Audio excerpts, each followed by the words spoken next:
Have you ever been watching your favorite zombie streamer, and as soon as they get a teddy bear out of the box, they just restart the game? Why do they do that? Even two of the videos on this channel showcase an entire montage of me restarting after getting the teddy bear. Why did I do that? Well, in order to talk about Perfect Box, we first have to talk about the drop cycle.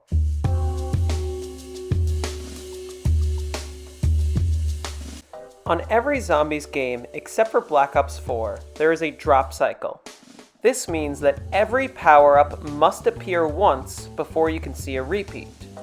In this game, for example, first I get a max ammo, then I get a nuke, then I get a double points, and then I get an insta-kill. And I can't see any of those drops repeat until I have seen all of them. And now that I've seen all 4 drops, I can see a repeat. It could be any one of the 4 available drops, although now the cycle has reset. So now that we know how the drop cycle works, when we are going for high rounds, we have to keep in mind which drops are available for us to get, and if possible, reduce the number of available drops, because the less drops that are possible for us to get, the more drops are max ammos. The first drop that players might want to control are carpenters. The way that carpenters work on Black Ops 1, Black Ops 2, and Black Ops 3 is that as long as the zombies have broken down only 4 windows or less, carpenters will not spawn. If the zombies have broken down more than 4 windows, then carpenters will spawn. On some maps, the number of windows broken down can be controlled by playing certain strategies with less windows, and on some maps they cannot. I should also mention that World at War, as well as the 4 World at War remakes featured on Black Ops 1, as well as Nuketown, Mob of the Dead, and Black Ops 2 Origins, all do not feature carpenters. Additionally, Black Ops 4 features carpenters as soon as you build the shield, and they cannot be shut off. And Black Ops Cold War features carpenters as soon as you get armor, and they cannot be turned off. The next power-up that players may want to try to control are death machines, which only spawn on 5, Ascension, Call of the Dead, Moon, and all of the Black Ops 3 maps. Death machines will only spawn if one of 2 things happens. Either if the power is turned on, or Quick Revive is bought on solo. So on many maps, death machines cannot be avoided, because you can't avoid turning on the power. However, there are some maps where you can avoid it. On Shadows of Evil, Revelations, and Black Ops 3 Origins, the rules change a little bit, because the way that power works is a little bit different. On Shadows of Evil and Revelations, death machines only spawn if the player has bought Quick Revive, and it has nothing to do with power. On Origins, the same thing is true. However, if all 6 generators are on, then death machines will spawn. If any one of the generators are deactivated later in the game, then death machines stop spawning unless the player has Quick Revive. That is why you see many players playing without Quick Revive on a lot of these maps. The last power-up that one may consider controlling would be full power on Black Ops 4. The only way to prevent full powers from spawning is to not use your specialist. As soon as you use your specialist, full powers will now spawn. So many people just avoid trying to control those in the first place. So the only power-up left for us to discuss is fire sales, which is where the discussion of Perfect Box comes in. As long as the mystery box has not moved in your game, fire sales will not spawn. And of course, less fire sales means more max ammos, so sometimes it might be beneficial to avoid moving the mystery box at all costs. That is what's called Perfect Box, getting all of the weapons you need without moving the mystery box once. On some maps, it might be absolutely crucial in order to have enough ammo to make it through the late rounds without trading out, while on other maps, it might not be necessary to use Perfect Box. I'm now going to delve into each map and whether or not it's beneficial to have Perfect Box.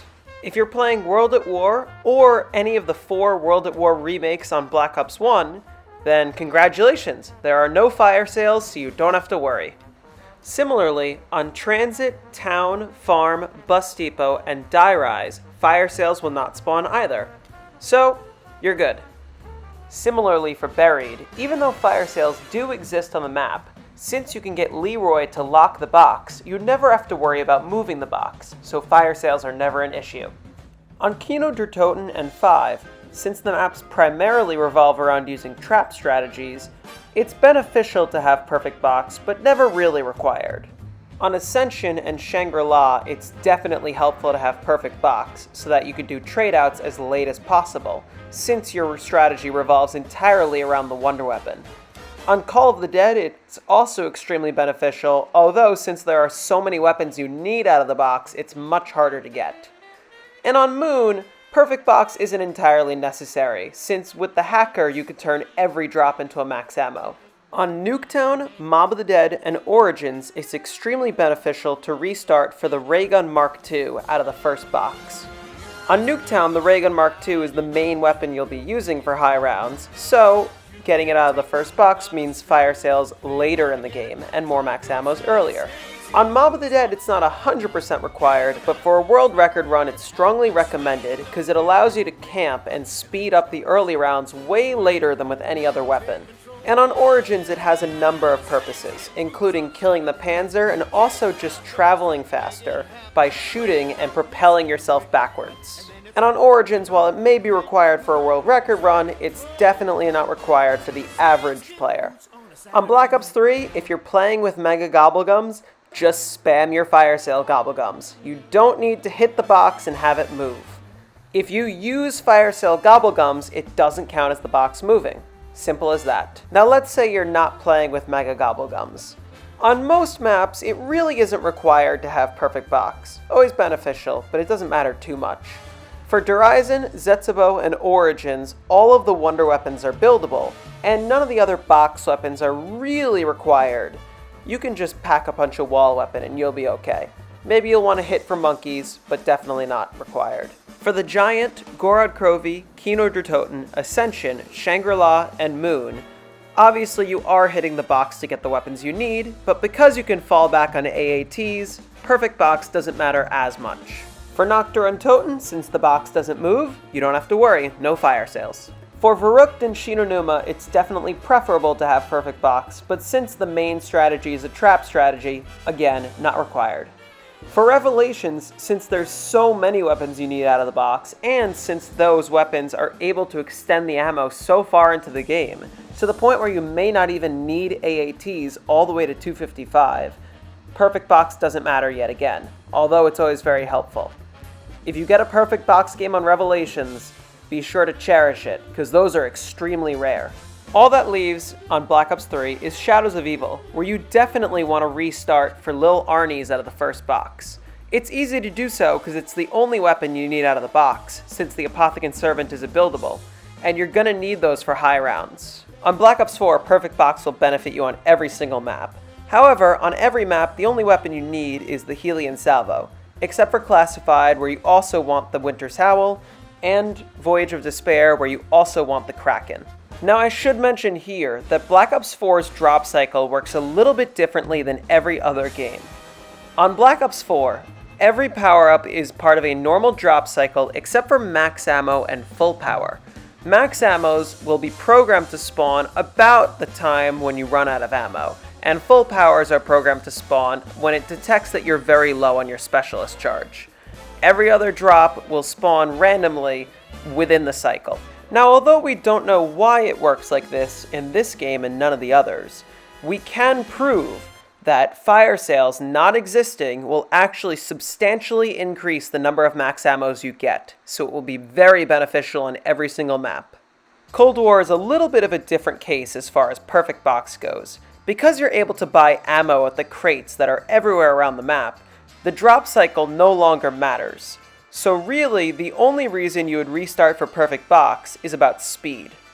On D-Machine, you would restart to get the ray gun as early as possible. That way you don't have to spend time later in the game saving a zombie to try and hit for the ray gun. On Firebase Z, the exact same is true for the Ray K, in that if you get it out of the box early, it's beneficial, but it's not required. And of course, you can always get it by doing trials. Now, the important thing to remember about perfect box is that it's really never required.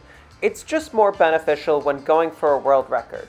If you're not going for a world record in a specific map, then you might not have to worry. It's always more beneficial though, because it makes setting up easier and faster. But yeah, that's why us high rounders restart if we don't get what we want out of the first box. A lot of the times at least. A great resource for many different types of zombies tools is zombicus.com.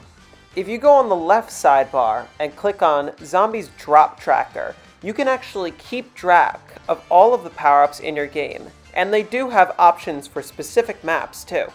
I highly recommend using the Legacy Drop Tracker, because for some reason, in order to track your drops, you need an account?